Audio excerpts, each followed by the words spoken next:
কারণে মানুষ পরকীয়া করে। এক, মনে করে যে তার কাছে জানে কি সম্পদ আছে।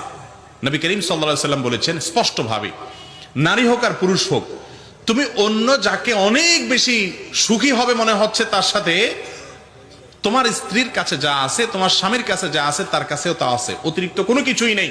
এগুলো শয়তানের চক্রান্ত, শুধুমাত্র ধোঁয়াশা মরিচিকা।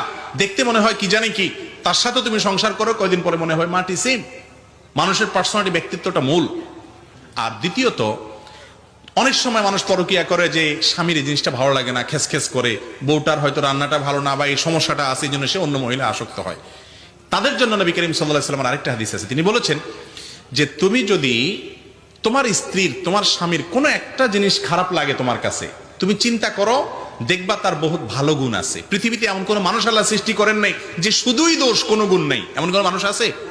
একেবারে যত খারাপ মানুষ হোক, তার মধ্যে